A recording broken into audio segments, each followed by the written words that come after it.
자, 그 다음에 이제 오늘 이제 방송을 이제 하겠습니다. 오늘 방송이요. 오늘 방송을 하기 위해서는 대한민국 경제의 현상을 이해하기 위해서는요, 제가 그동안 늘 얘기했잖아요.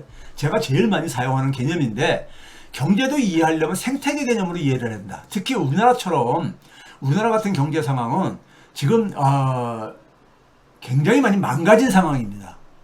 이게 지난 30년 넘게 진행된 거기 때문에, 망가지다 보니까 이걸 생태계 개념으로 이해해야지만 가장 정확하게 이해할 수 있어요.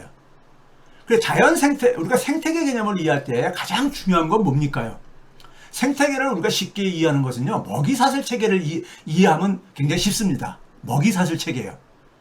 먹이사슬 체계 속에서 우리가 가장 중요한 건 뭐겠습니까요? 거기에 그러니까 우리가 생명체들이 있고, 그 다음에 비생명체들도 있죠.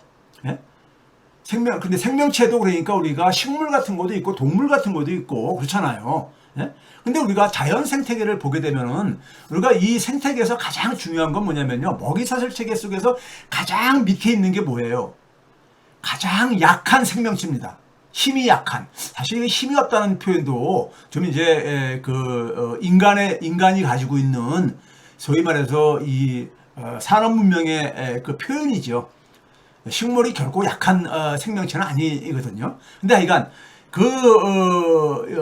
우리가 흔히 우리가 외형적으로 볼 때 얘기하는 그 힘이 없는, 굉장히 개체수는 많잖아요. 제일 많은 게 그 먹이사슬 체계의 제일 밑에 있잖아요. 우리가 이 피라미드 구조로 이렇게 우리가 연상을 하잖아요. 먹이사슬 체계 하면요. 그들이 그러니까 가장 약한 존재들이, 생태계에서 가장 약한 존재들이 건강해야 돼요. 그들이 무너지게 되게 되면 연쇄적으로 무너진다는 것을 우리 초중고등학교 때 다 배웠던 얘기잖아요. 그 정도는 우리가 상식적으로 알고 있는 얘기잖아요. 그렇죠? 이들이 그러니까 우리가 소위 말해서 이 자연 생태계에 에너지를 생산하고 영양을 생산하는 어떤 하나의 생명체로 얘기를 하잖아요. 그리고 피식자, 먹히는 존재로 얘기하잖아요. 소비자는 그러니까 우리가 동물들, 포식자라고 우리가 얘기를 하잖아요. 예를 들면 이런 거잖아요. 우리 잘 알고 있는 얘기잖아요. 녹색 식물들은 뭐냐면 우리가 소위 무기물이 뭐예요? 비생명체죠. 비생명체들.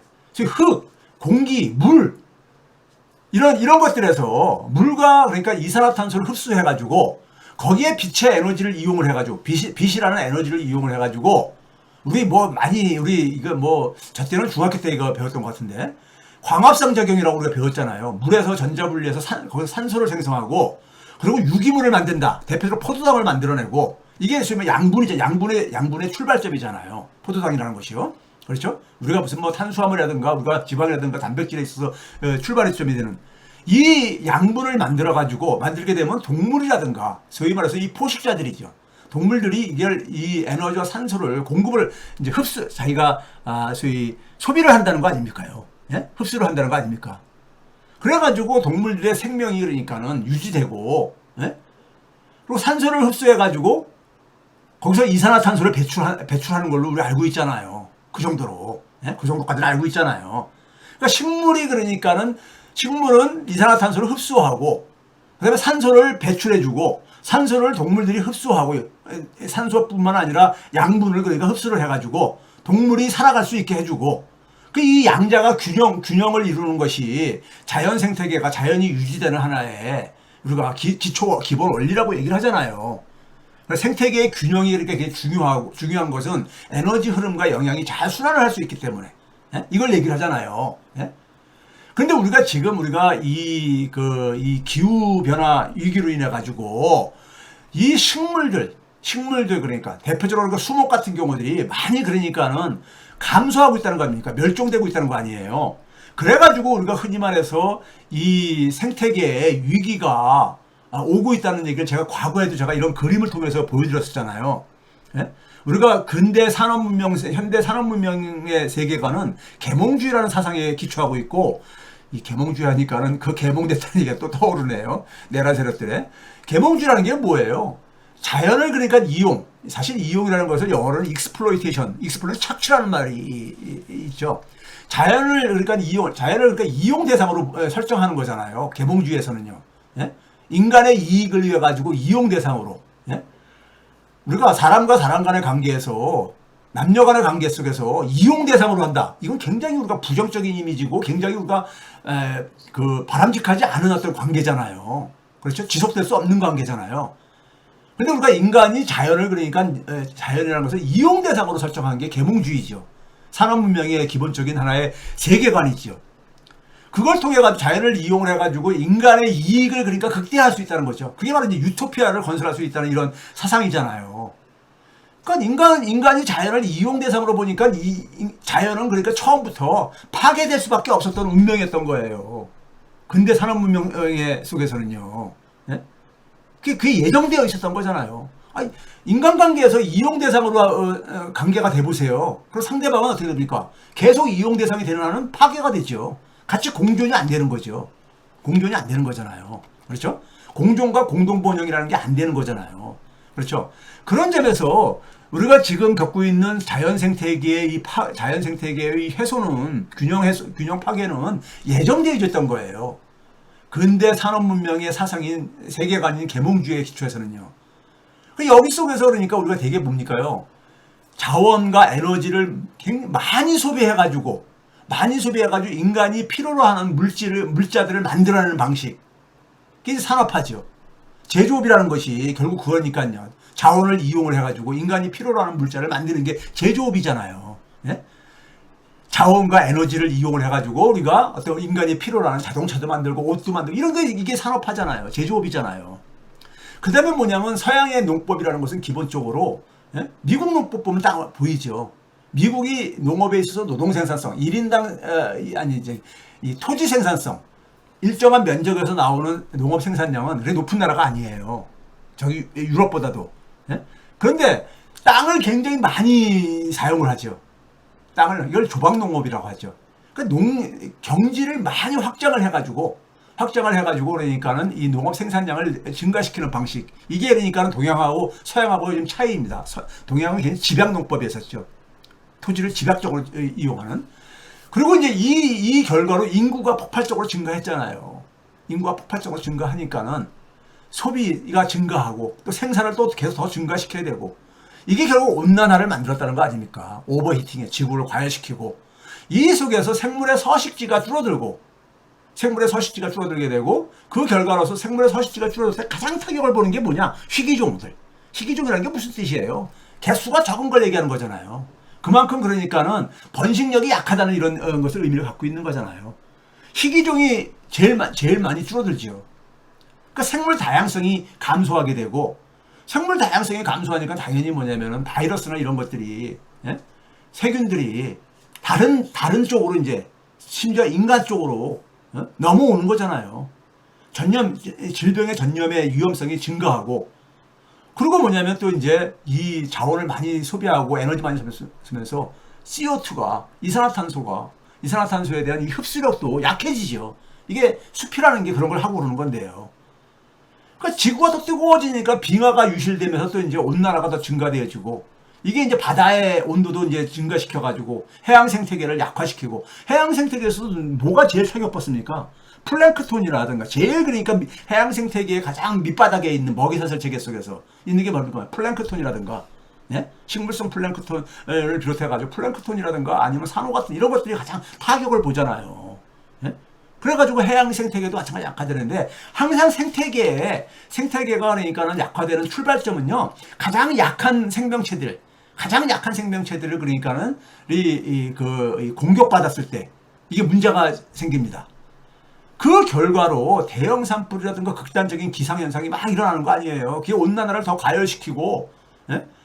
그리고 이제 그 속에서 이 온난화의 피해는 모두에게 똑같이 그러니까 피해가 배분되는 게 아니라 어려운 사람들한테 더 이제 불균등하게 배분되어지는 거잖아요. 어려운 사람들한테. 예? 그래가지고 결국은 뭐냐면 지금 우리가 올여름에도 겪었듯이 인간 삶 자체가 지금 그러니까는 참 힘들어지잖아요. 그리고 경제 성장 자체도 그러니까 방식도 굉장히 위기에 처하고 있는 겁니다. 이러한 방식으로 성장률도 잠깐 떨어져 가고 있고, 예? 산업화가 추구했던 것이 인간이 조금 더 그러니까는 경제적으로 번영을 하기 위해서 좀 더 그러니까 편해지게 했는데 편해지긴커녕 여름에 그냥 더위하고 싸우느라고 그하고, 예? 극단적인 기상으로부터 그러니까 이 견디기도 힘든 피해를 보는 사람들 우리나라 상대로 적은 편이죠. 예? 매우 적은 편이죠. 예? 우리나라도 올 봄에 저쪽 경북 대구 경북에서 그러니까 산불이나 열가 빈번해지고 있고 그렇죠. 그래서 이게 온난화를 더 가속화시키고 예? 이게 기후 이게 생태계가 파괴되면요 부정적인 피드백 루프라는 게 뭐예요? 이게 대먹인 고리잖아요. 대먹인 고리. 인풋이 안에 투입된 것이 아웃풋으로 결과로 나온 다음에 결과가 다시 또 투입돼지고 해가지고 이게 그러니까 악순환이 대표되는 거잖아요. 기후 위기가 이미 그러니까 자기 강화 사이클이 지금 진행되고 있다는 얘기를 지난번에 말씀드렸잖아요.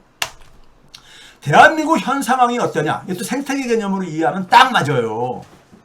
대한민국 현재 상황은요. 서민들은 지금 삶 자체가 위기 상황입니다. 삶 자체가 위기 상황이야. 이걸 좀 여러분들이 이해를 해야지만이 오늘 이재명 정부의 AI 3대 강국을 이해할 수 있기 때문에 제가 다시 한번 정리를 하는 거예요. 그동안도 쭉 얘기를 했지만은 서민들은 경제적으로나 사회적으로나 심지어 정신적으로 우리가 행복을 추구할 권리가 있잖아요. 모든 국민은. 근데 우리나라 서민들은요. 행복을 못 느껴요. 많은 서민들이요. 예? 위기 상황입니다. 왜 그렇습니까? 서민 경제는 사실 파탄 상황입니다.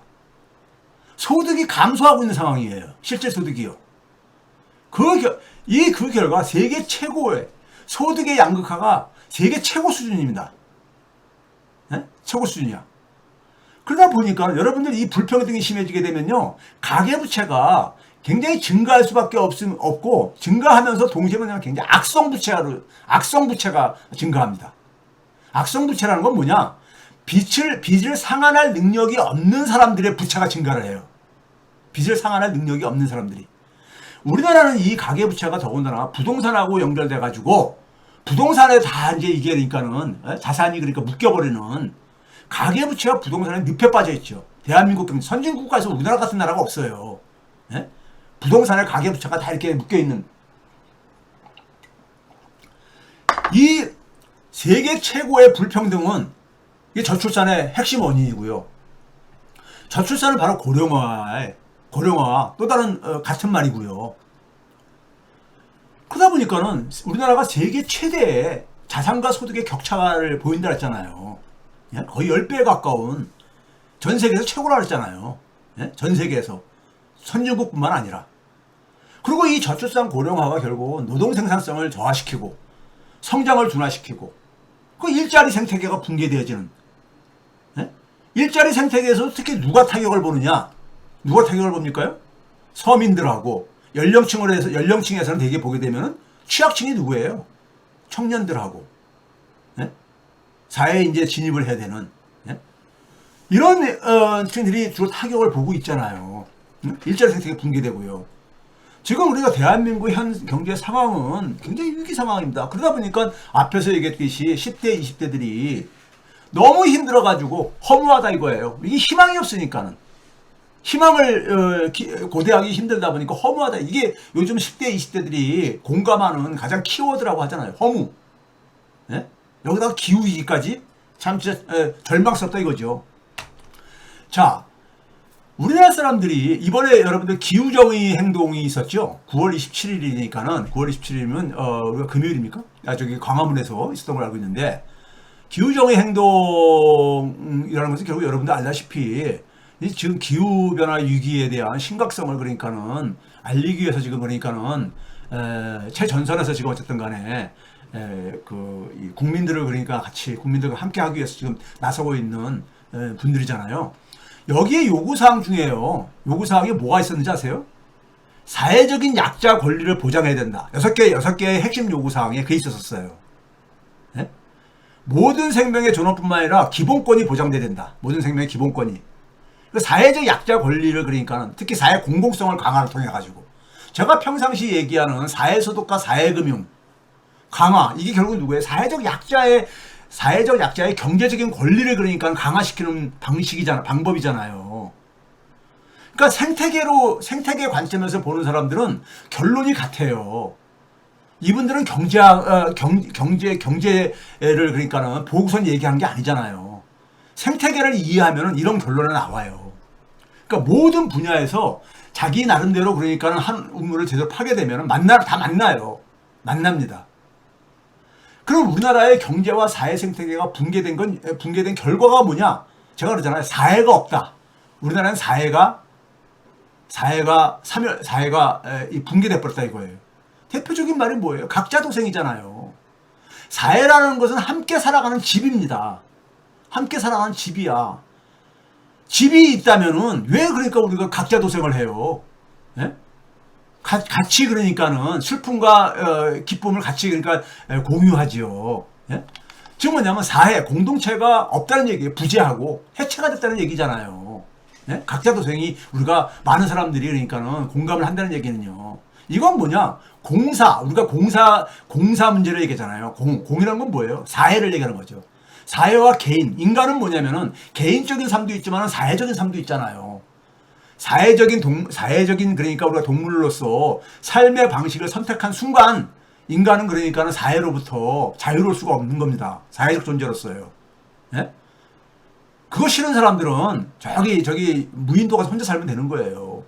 사회로부터 일체 그러니까는 관계를 단절시키고, 예? 우리나라 뭐 세금 많고 그래가지고 그한다는 사람들, 그 사람들 예국으로 가기보다는요, 예국에도 사회가 있어요. 그것보다도 저쪽 그러니까 혼자 돈 많으시니까 무인도 같은 거 사가지고 거기서 혼자 사세요. 그게 제일 좋아. 그러면 사실 그러니까 국가라는 게 자기한테 개입도 안 하고 그러니까요. 예? 솔직히 그런 말씀 드리고 싶어요. 저는 그분들한테. 우리나라 경제 규모가 세계 10대, 12국가다 뭐 이런 얘기들 하잖아요. 근데 우리나라 한국인들은 행복 지수를 보게 되면은 주요 국가들 중에서 거의 꼴찌예요. 꼴찌. 주요 국가들 중에서. 왜 그러냐 이거예요. 우리나라 국민들이 지난번에 얘기했지만은 가장 중요시 여기는 게 뭐냐? 물질적인 성공이에요. 가족보다도. 우리가 사람이 그러니까 행복을 느끼는 건 뭡니까? 자기가 남한테 존중을 받을 때, 존중을 받지 못할 때 굉장히 불행감을 느껴요. 네? 그게 자존감이잖아요. 그러니까 우리나라는 뭐냐면은 물질적으로 성공하지 않으면은 자존감을 지킬 수가 없다고 보는 거예요. 국민들이요. 실제로 그렇잖아요. 예? 일부 그러니까 천박한 사람들은 돈 좀 있는 거 가지고 굉장히 그러니까는 이 천박성을 드러내잖아요. 예? 갑질도 하고. 예? 그렇죠? 자, 그런 점에서 우리나라의 행복 지수가 이렇게 주요 국가에서는 꼴찌인 이유는요. 거의 꼴찌인 이유는 이게 당연한 거예요. 왜? 물질적인 성공이 그럼 우리가 경제 규모가 큰데도 불구하고 왜 이게 저기 꼴찌냐? 굉장히 불평등하니까 그렇죠. 대다수가 90% 정도는 물질적으로 자기가 풍요롭다고 생각을 못하니까 못 느끼니까요. 학생들도 만족도가 거의 꼴찌입니다. 학생들도. 네? 어른들만이 행복하지 않은 게 아니라 학생들도. 네? 우리나라 자살률이 1위잖아요. 엊그저께 보니까는 통계청에서 사망 원인을 이렇게 작년도 사망 원인을 한 것을 언론들에서 여러분 보신 분들이 있을 거예요. 40대가 사망 원인 중에서 40대 이후부터는 대개가 뭡니까요? 암이라든가 이런 겁니다. 1위 원인이. 근데 40대가 처음으로 뭐냐면은 자살이 사망 원인의 1위로 그러니까는 조사가 됐다는 거 아닙니까? 예? 전부 다 경제적인 이유. 왜 이렇게 경제가 과거에 그러니까 지구상에서 제일 꼴찌 국가였던 나라가 1인당 국민소득이 이제 10위권 정도까지 이게 저기까지 왔으면은 예? 좀 행복해야 될 게 아닙니까? 근데 왜 갈수록 더 불행하다고 느끼냐고요. 한국인들이 굉장히 외로움을 많이 느낍니다. 많은 사람들이요. 근데 그 이유도 보니까는 경제적인 여유가 없어서 그렇다는 거예요. 예? 경제적인 여유가 없어서. 그 경제적인 요인이, 경제적인 상황이 다른 사람들과의 관계에도 그러니까 악영향을 미치고 있다는 거잖아요. 자기가 경제적으로 어려우면 다른 사람들과의 관계도 그러니까 단절되거나 아니면 그러니까 기피하거나 이런다는 얘기 아닙니까? 예? 다 파편화되는 거잖아요. 파편화. 이게 무슨 사회예요? 이게 무슨 사회냐고. 예? 지금 무슨 얘기냐면요. 우리 저출산도 제가 그래서 그랬잖아요. 대한민국 국민들이 가장 중요한 삶에 있어 가장 중요한 게 가족이 아니라 물질적인 성공이다. 이게 대한민국만 이렇다잖아요. 선진국가 중에서요. 이런 상황 속에서는 여성들은 그러니까 출산 파업을 강요받을 수밖에 없어요. 출산 파업을 강요받을 수밖에 없다고. 강요를. 자발적으로 파업하는 게 아니라 강요를 받는 거죠. 왜 그렇습니까요? 결혼하는 게 여성들한테는 불리하잖아요. 물질적으로 성공하는 데 속에서요. 출산하는 거 불리하잖아요. 대한민국에서는요. 예? 그러니까 기피하죠. 결혼 안 하고 출산 기피하고 그러는데 어떻게 그러니까 출산율을 해결을 해요. 예? 그렇죠? 그러니까 대한민국은 뭐냐면은 적어도 서민들 입장 속에서 볼 때는 굉장히 삶이 그러니까 힘들 때. 그래서 이제 그런데 거기다 혼자라는 느낌을 고립감을 느껴요. 예? 그때 국가가 옆에 없는 거예요. 헌법에는 모든 국민은 행복을 추구할 권리가 있다고 했으면은 그거를 그러니까는 행복을 추구하도록 지원해줘야 되는 게 국가 아닙니까? 그게 그러니까 정상적인 사회의 모습이에요. 사회조차도 그러니까 정상적인 사회가 아닌 나라가 어떻게 선진국이라고 할 수 있습니까? 그건 야만적인 사회인 거예요. 그냥 정글과 같은. 예? 기후정의 행동에서 핵심 요구사항으로 다시 한번 얘기하자면 사회적 약자들의 권리가 보장돼야 된다. 예? 이게 안 되기 때문에 대한민국 사회경제 생태계가 망가진 거예요. 자, 그걸 볼까요? 제가 간단하게 복습을 합시다. 리마인드를 해보자고요. 지난 35년간 1990년대부터 최근까지 봐보세요. 가처분 소득은 GDP 대비로 14%포인트가 떨어졌어요. 14%포인트가. GDP 대비가 굉장히 큰 적이고. 가계 소비는 그에 따라서 15%포인트가 줄어들었어요. 거의 비슷하게 진행되잖아요. 예? 소득이 떨어지니까 소비가 떨어지는데 거의 비슷하게 갔잖아요. 지난 35년간. 예? 여기에서 주로 그러니까는 누구의 소득이 떨어지고 누구의 소비가 떨어진 거냐고요. 서민들이잖아요. 저소득층과 중산층이잖아요. 예? 고소득층들은 여기서 예외잖아요. 우리가 수치를 안 보여줘도. 예? 근데 이거는 뭐냐면은 정권과 관계없이 계속 진행됐다는 얘기예요. 지난 35년간. 그래서 제가 민주당 정권, 김대중 노무현 문재인식으로 하게 되면은 필연적으로 또 실패한다고 하는 이유가 그래서 그런 거예요. 우리 인정할 건 인정해야 돼요. 반성할 건 반성해야 돼. 예? 성공했으면 왜 정권이 교체돼요? 장기 집권하지. 과거에 스웨덴이 그러니까는 1930년대부터 장기 집권 한 50년 장기 집권 했듯이요. 장기 집권 할 수 있지. 예? 장기 집권 필요하다면서. 장기 집권 해야지 우리 사회 이 내란을 제대로 청산할 수 있어요. 사회 시스템도 완전히 바꿀 수 있고. 예? 그러려면 뭐예요? 이 서민들의 고통을 그러니까는 고통에서 벗어나게 해줘야 될 게 아닙니까? 왜 경제 충격들이 올 때마다 그 고통은 이 피해는 다 서민들한테만 전가를 시키냐 이거예요. 그게 누가 한 거예요? 정치가 그렇게 한 거예요. 정치가. 이건 정치의 결과물이에요. 그래서 우리나라 서민들은 국민들은 너무 착해 빠져가지고 자기가 당하는 거, 자기가 그냥 힘이 없는 자기가 당하는 걸 당연하게 생각하고 그러니까 안 바뀌지요. 그러니까 안 바뀌지. 그러니까 일부 특권층들은 개돼지라고 얘기하는 거예요. 우리 솔직하게 인정할 건 인정하자고요. 가계 소비 비중이 하락하니까 내수가 취약해지죠. 제가 서민들의 소득과 소비가 하락하는 걸 출발점으로 보는 건 왜 그래요? 경제 생태계에서 가장 그러니까는 피라미드 구조에서 경제를 그러니까 먹이사슬 체계인 피라미드 구조로 본다면요. 가장 밑에 있는 게 누구예요? 서민이지 뭘. 서민이잖아요. 서민들의 경제적인 삶을 결정하는 가장 핵심적인 요인은 뭐예요? 소득과 소비지요, 뭘. 소득과 소비 지표를 보면 알 수 있는 거지. 예? 소득과 소비 지표잖아요. 서민들은 자기 소득의 대부분을 소비를 해요. 별로 저축할 여력도 없잖아요. 특히 하위 20%는 소득보다 소비가 더 많아가지고 마이너스 저축이잖아요. 예? 선진국 중에서 가계 소비 비중이 50%도 되지 않는 유일한 국가예요. 대한민국이요. 그 경제 생태계가 왜 붕괴됐느냐?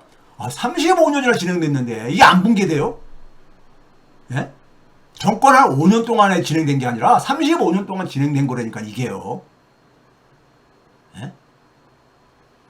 그러면 이게 멀쩡한 생태계도 약화되잖아요. 우리가 예를 들어서 제가 옛날에 그런 비슷한 제가 이제 옛날에 건강한 운동을 좀 할 때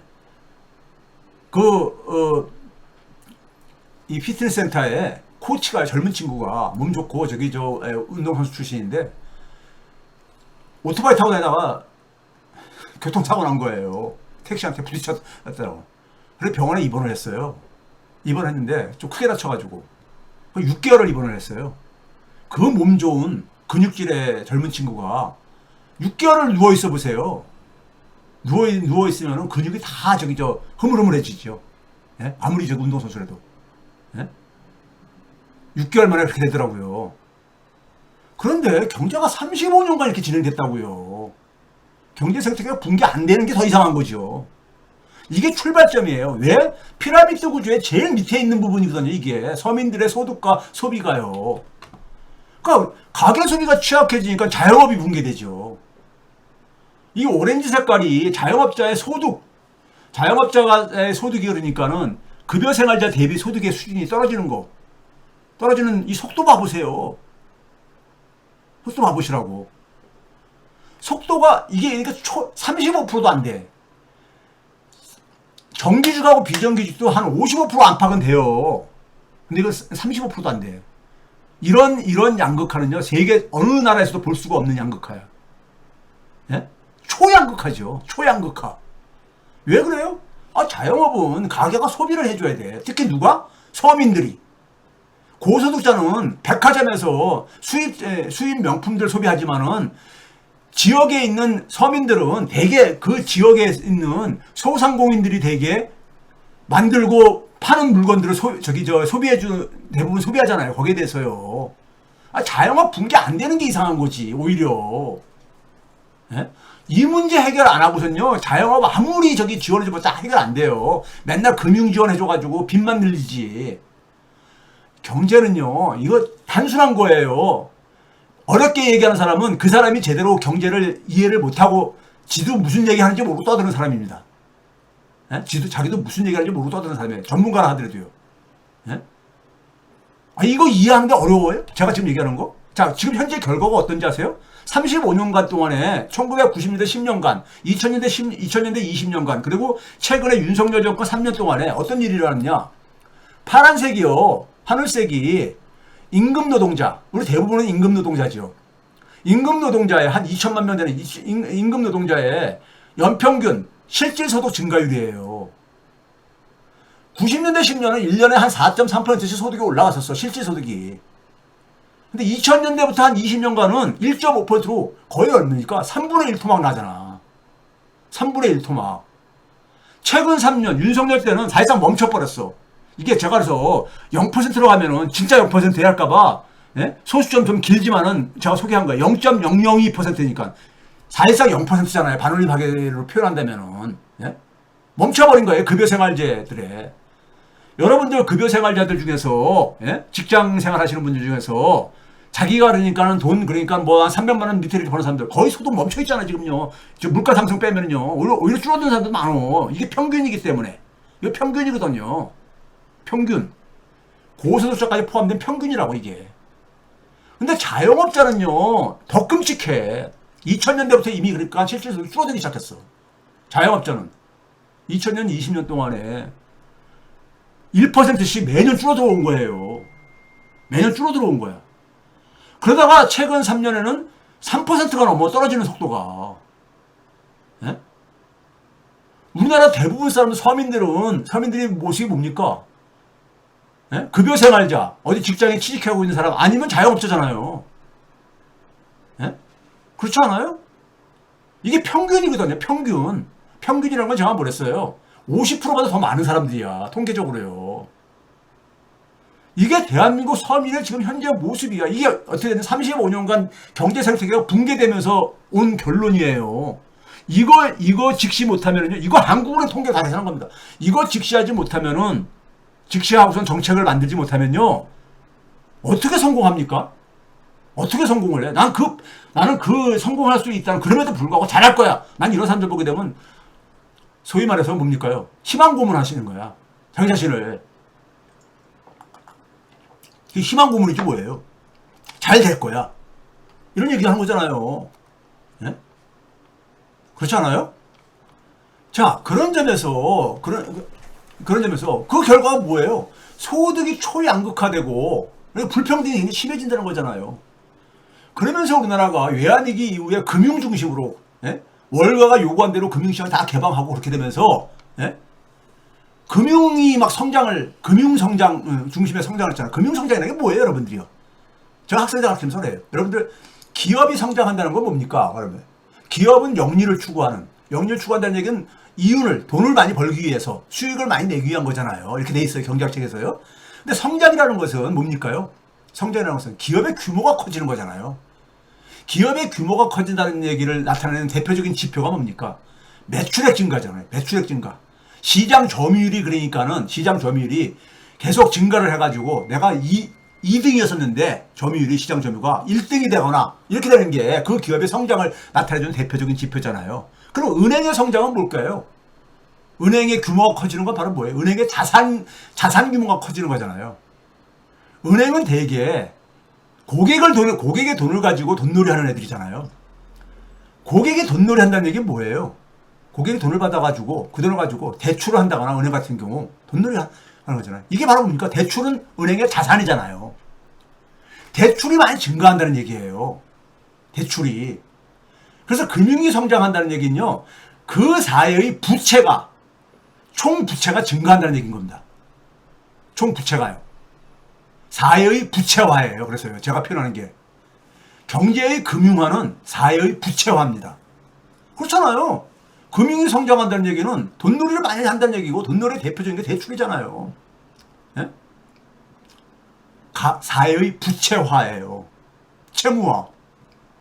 그런데 불평등이 심한 나라일수록 그 대출은 어디로 갑니까요? 불평등이 심한 나라일수록요? 대개 저소득층한테 불평등이 심하다는 얘기는 뭐예요? 소득이 그러니까는 상위한테 집중돼 있고 많은 사람들은 소득이 그러니까 굉장히 취약하다는 거 아니에요. 그 사람들한테 대출이 많이 갔다는 얘기야. 미국이 그러니까 우리가 금융위기 전에 서브프라임 모기 사태라는 게 뭐예요? 서브프라임이 뭡니까요? 신용등급이 제일 밑에 등급들, 소득이나 직장으로 봤을 때 고전적으로 볼 때는 대출이 불가능한 사람들, 이게 서브프라임 등급입니다. 신용등급에서요. 이들한테 대출이 나간 거잖아요. 근데 이들은 상대적으로 상환 능력이 적은 사람들이잖아요. 상환 능력이 적은 사람들이야. 예? 그러니까 소득 불평등하고 금융성장이 맞물려 버리게 되면요. 가계부채도 증가하고, 가계부채가 증가하지만은 그 가계부채의 질이 굉장히 나빠집니다. 질이 나빠져. 예? 미국 같은 경우는 클린턴, 부시 때 그러니까는 정부가, 미국 국민들한테, 소위 부시 같은 경우는 소유자 사회를 건설하겠다, 미국 국민들 다 누구나 다 집을, 자기 자가를 가질 수 있게 해주겠다. 정책적으로, 그렇게 해가지고, 박근혜 때 최경환이 그러니까 빚내서 집 사기를 정책적으로 공급원을 추진했듯이, 예? 그렇게 하게 되면은 부동산 시장은 막 뜨겁게 달아오르죠. 그러다가 미국은 폭발하는 거예요. 왜 그렇습니까요? 서브프라임 모기지 사태라고 우리가 왜 불러요? 그 서브프라임 신용등급들이 그러니까 상환 능력이 없어가지고 집값이 좀 떨어지면서 능력이 없어서 이게 연쇄고리로 저걸 만든 거잖아요. 예? 금융기관들 파산 이렇게 만들어 놓은 거잖아요. 그러니까 가계부채가 굉장히 악성이 됩니다. 악성이 되어죠. 불평등이 심하면요. 똑같은 가계부채라 하더라도 저기 북유럽에 우리처럼 가계부채 비율이 높은 스위스라든가 네덜란드 이런 나라들보다도 우리가 훨씬 더 불평등이 심하단 말이에요. 네? 불평등이 심한 나라가 똑같은 가계부채라 하더라도 더 악성이라 이거예요. 악성일 수밖에 없잖아요. 기본적으로.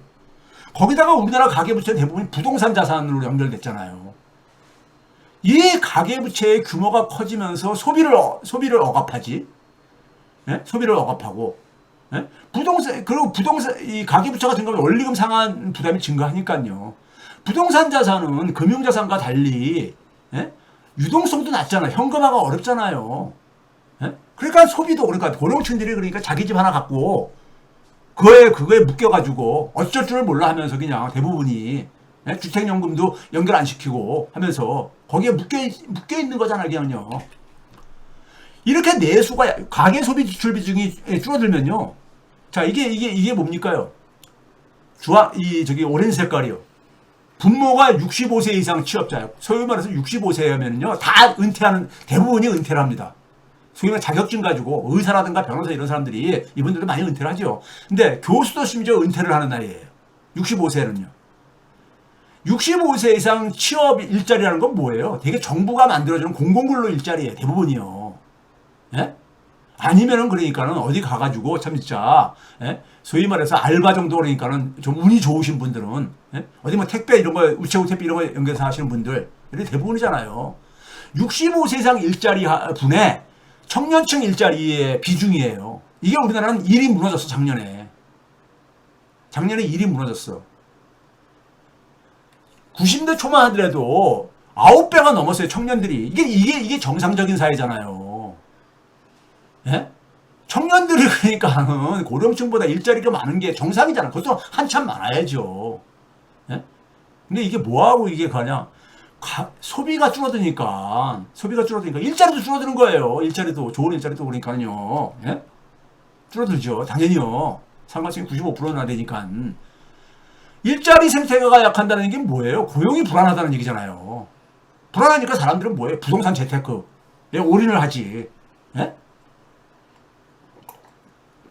부동산 재테크에 올인을 한다 이거예요. 고용이 불안해지니까. 그 결과가 제가 늘 보여주시지 지난 30년 동안에 우리나라는 소득보다 땀 흘려 일해서 만드는 소득보다 부동산 자산의 증가가 한 10배 정도 더 많다. 그걸 내게 한 것이 가계부채다. 이렇게 얘기했잖아요. 내수가 약화되고 고용 불안하고 부동산 재테크가 심화되니까 당연히 가계부채가 증가하죠. 상관성 97%. 예? 당연히 가계부채가 증가하지.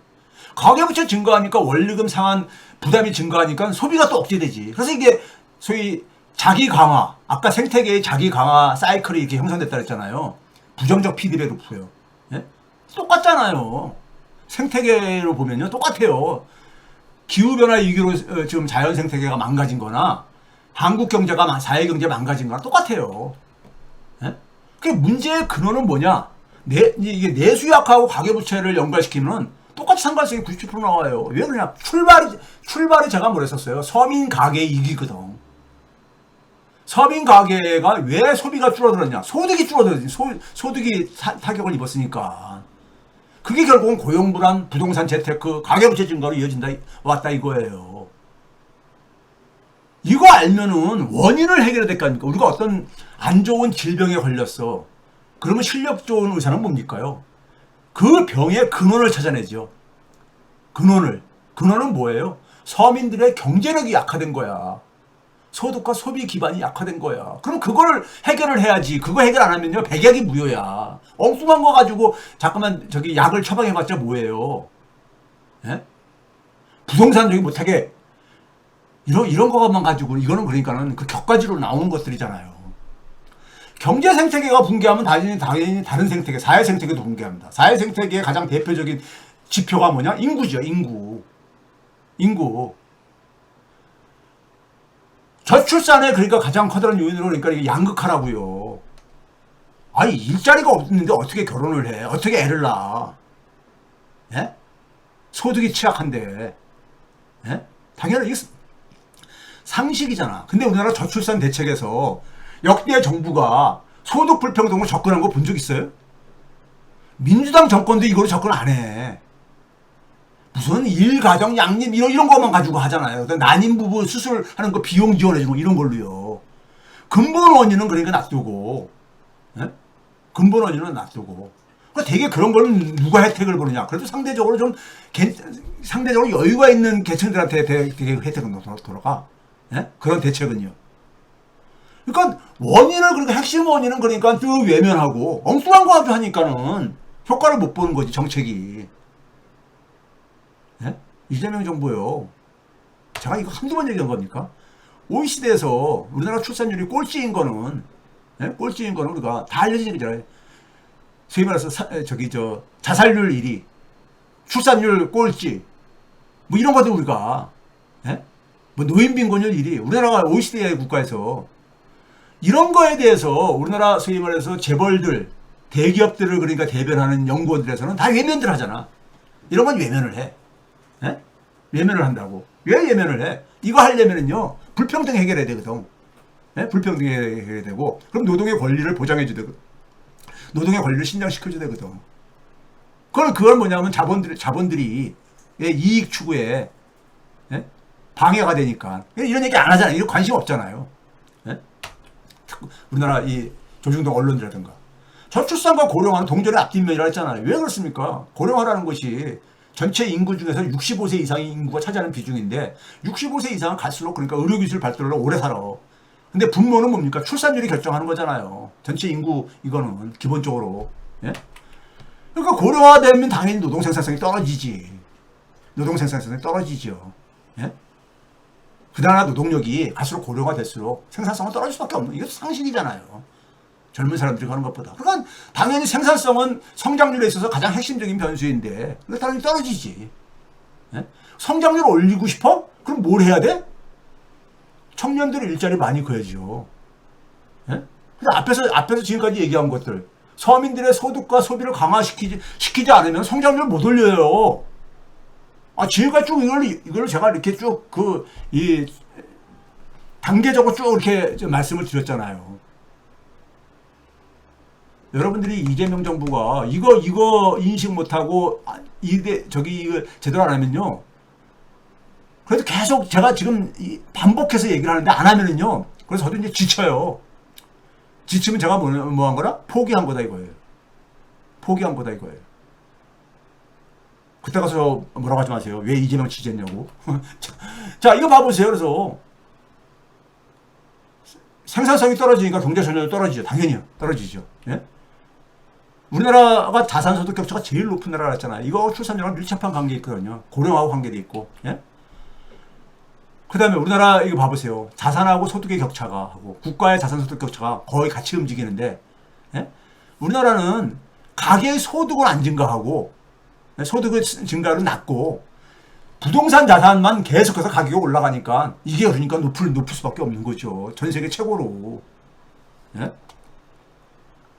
자산소득 격차라는 건 뭐예요? 분모가 소득이고 분자가 자산인데 소득을 결정하는 건 뭐예요? 일반적으로 국가 전체적으로 GDP 증가, 경제 성장률인 거잖아. 개인한테는 그러니까 개인 소득 증가율이고요. 근데 개인 소득 증가율 아까 쭉 떨어져 왔잖아요.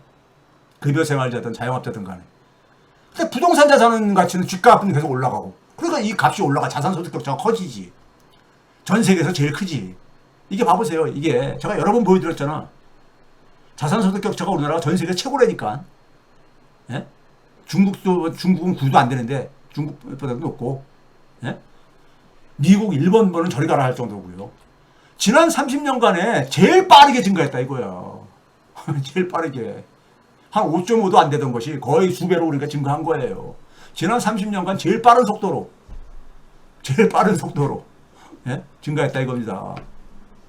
예? 가계소비 비중하고 자산소득 격차가 밀접한 상관성을 갖고 있어요. 왜? 서민들이 경제 기반이 취약해지니까는 경제 생태계가 다 연쇄적으로 나빠졌잖아요. 그 결과로 선택한 게 뭐야? 부동산 재테크지 뭘. 부동산 재테크. 예? 그 결과인 거예요. 자산소득 격차가 세계 최고가 된 거는. 예? 이거 이해하는 거 힘듭니까? 이해했으면은 이거 제대로 안 하면은 깨시민들은 정부한테 얘기를 해야 돼요. 계속이요. 계속 해야 돼. 뭐가 중요한 건지, 뭐가 문제인지, 예? 이거 안 하고 깨시민 역할 다 했다고 하지 마세요. 그냥 잘할 거야. 이런 거는요, 무책임한 얘기입니다. 강 건너 불구경 하는 거예요. 우리가 언제 검찰개혁을 가지고 강 건너 불구경 하듯이 있었어요? 자, 그러다 보니까는 화폐 돈이 안 돌아. 그러니까 최근에 이창용 한국은행 총재가 금리 내려봤자 별로 이 실물 경제에 도움 안 되고 부동산 가격, 부동산만 더 자극한다 이런 얘기. 그거 옛날부터 했던 얘기고 새삼스러운 얘기도 아니잖아요. 왜 돈이 안 돌아? 실물 경제로 돈이 안 간다니까요. 예? 화폐 유동 속도가 지난 30년 계속 떨어졌죠. 지금 제가 보여주는 경제 지표들이 다 상호 관련돼 있잖아, 밀접하게요.